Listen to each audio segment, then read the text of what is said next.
Hi, Whole Healthers. My name's Lucy. I'm half of the Whole Health Project, and I'm going to talk today about imposter syndrome.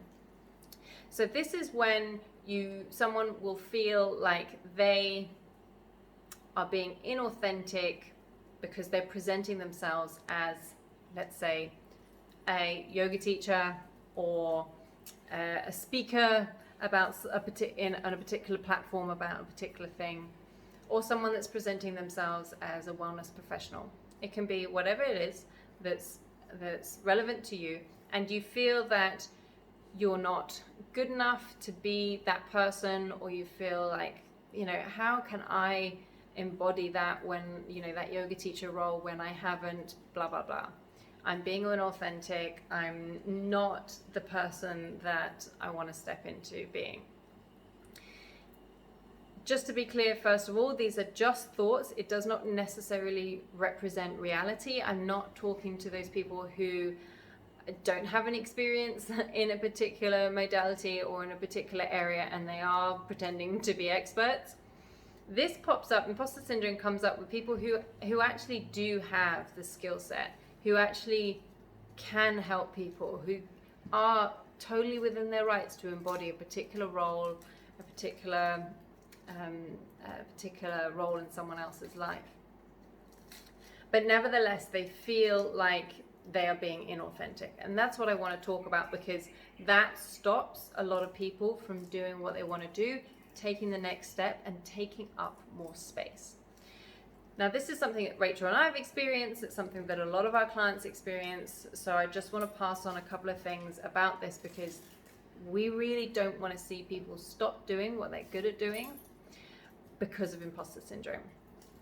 Now, there's one thing that really helped Rachel and me when we heard this perspective, is that imposter syndrome is not a bad thing. It is necessary because it helps you to grow. It helps you to expand into the next version of yourself. If there wasn't that sense of nervousness, if there wasn't that sense of this being outside of your comfort zone, then we would never grow and expand as people. In order to be confident in something, let's take, leading a group, a coaching group, we don't wait until we feel confident and then we do the thing. We do the thing, and then after we've done it for a while, we become confident. So when I was teaching yoga, I became super nervous about my first classes, but I didn't let that nervousness and that sense of like, there are loads of other teachers. I was in London at the time when I started, loads of other teachers in London. Who am I to be teaching?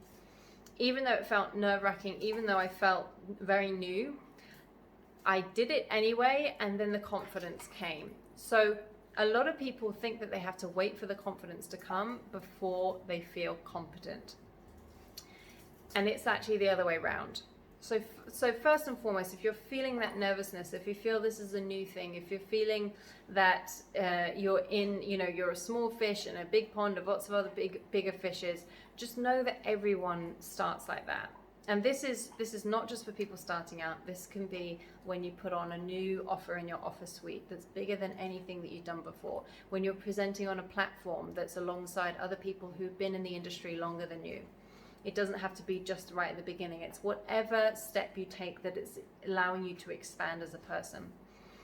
Imposter syndrome doesn't mean that there is any truth in what you're saying. And of course, we're not speaking to those people who are being inauthentic. It doesn't mean that what those thoughts are saying to you are true. But what they are saying to you is, this is new to you. This is an area for you to grow into, and growing pains are painful. If we were always to stay within our comfort zone, always to stay within something that feels safe, then we would never expand. And that is not the type of teacher that you want to be. You want to be someone who is also expanding yourself and not staying safe and complacent. So imposter syndrome allows us it gives us an indication of when we're growing, when we're expanding, and that should be celebrated.